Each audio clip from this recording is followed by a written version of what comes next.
वर्णारव channel पर सभी दर्शकों का स्वागत है। बच्चों, आज हम लोग बात करेंगे पदबंध के बारे में।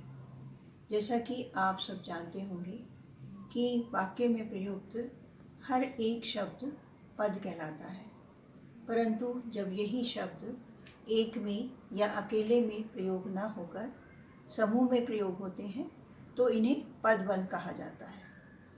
इस प्रकार पदबंध का अर्थ हुआ पदों का समूह। इनका नामकरण पदबंध के केंद्र के स्थान पर आए पद के आधार पर किया जाता है।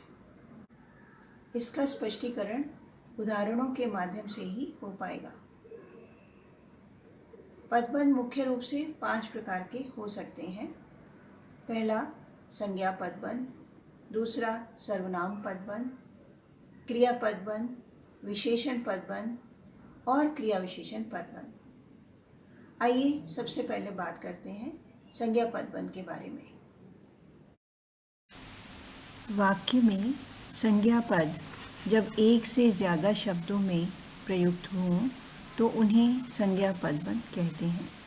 जैसे यदि मैं कहूँ कि बिल्ली दूध पी गई, तो यहाँ बिल्ली संज्ञा पद है, क्योंकि संज्ञा के लिए प्रयुक्त ये एक अकेला पद है।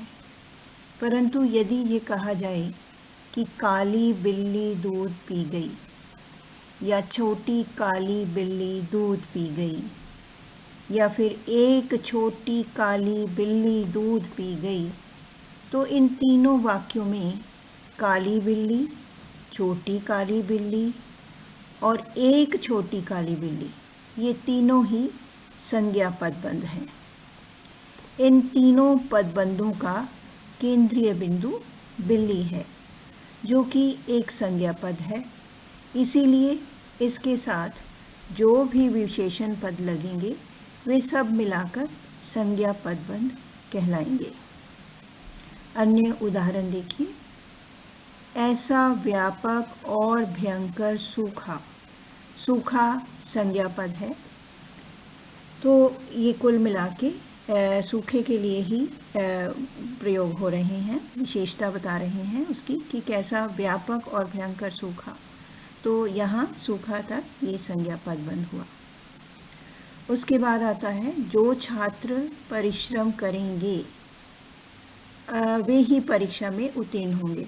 तो यहाँ पर अंत में छात्र शब्द जो है संज्ञा है वो तो नहीं आ रहा, लेकिन अगर हम इसको ऐसे पढ़ें कि परिश्रम करने वाले छात्र, तब तो ये संज्ञा पदबंध ही बनता है। तो इसलिए ये भी संज्ञा पद है। अब दूसरा है सर्वनाम पदबंध। जब पदबंध का केंद्रीय बिंदु संज्ञा के स्थान पर सर्वनाम हो तो वो सर्वनाम पदबंध कहलाता है। जैसे कभी असत्य ना बोलने वाले आप। ये आप जो है सर्वनाम है, मध्यम पुरुषवाचक सर्वनाम। ये आप को ही विस्तार देने वाले शब्द हैं। कभी असत्य ना बोलने वाले आप। तो अकेला यदि आप देखा जाए तो ये सर्वनाम पद है, परंतु इसके साथ ये सारे पदों को यदि लिया जाए तो ये हो जाता है सर्वनाम पदबंध, क्योंकि ये आप की विशेषता बता रहे हैं कि आप कभी असत्य ना बोलने वाले आप। इसी तरह अगला है सबसे अधिक बोलने वाला वह जो है अन्य पुरुषवाचक सर्वनाम है, लेकिन इसके विस्तारक हैं कभी सबसे अधिक बोलने वाला वह। तो यहाँ से लेके यहाँ तक, वह तक, ये सर्वनाम पदबंध हुआ। इसी प्रकार तीसरा है उस बेचारे से। उस से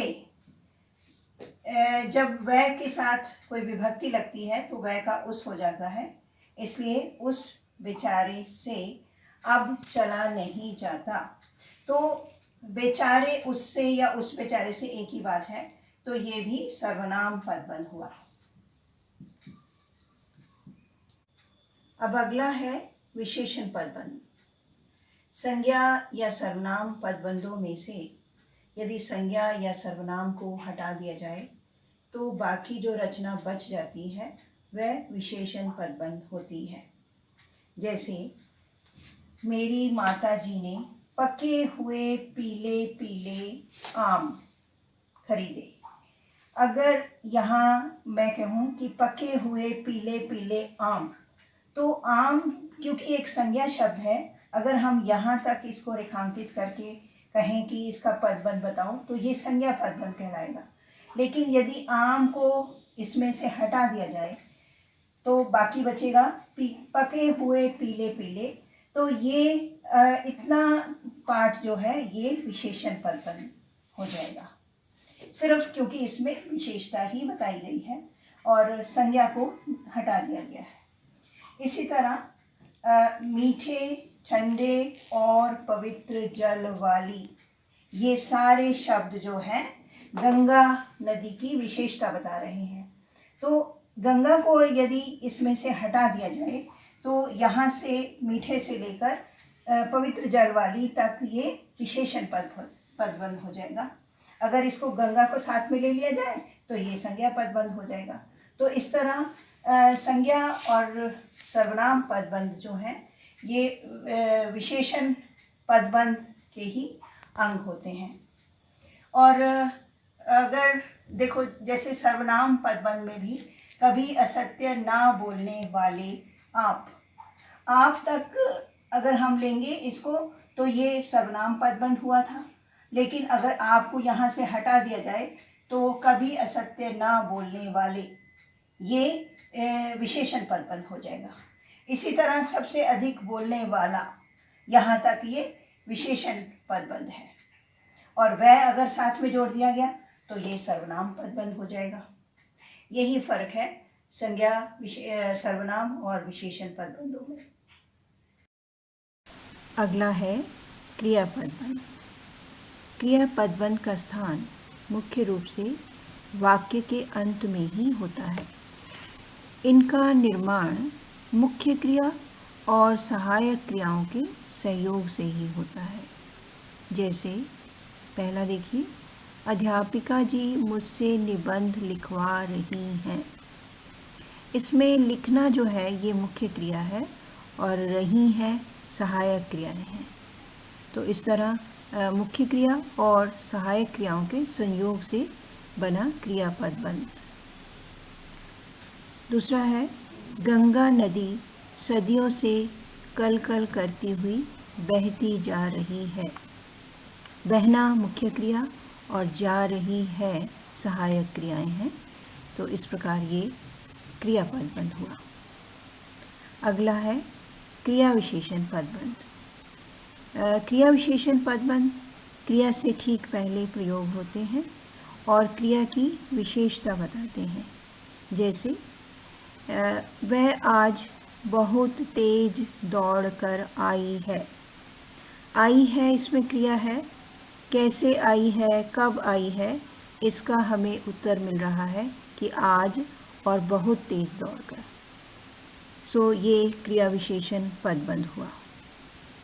उसके बाद है, सारे बच्चे कल यहाँ शाम को 4 बजे पहुँचेंगे।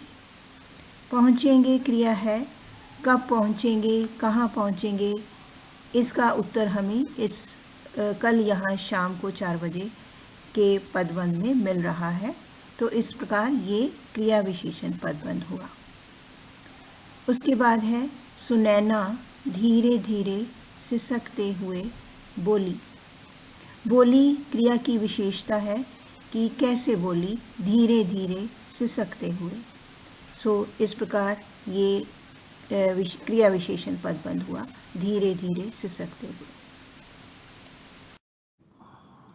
यदि आपको संज्ञा, सर्वनाम, क्रिया विशेषण और क्रिया विशेषण का पूरा ज्ञान है तो आपको इन पदबंधों को पहचानने में ज़रा भी मुश्किल नहीं होगी। इनका अभ्यास कीजिए और जानकार बन जाइए। वर्णारव चैनल को सब्सक्राइब भी कर दीजिए। धन्यवाद। जय हिंद।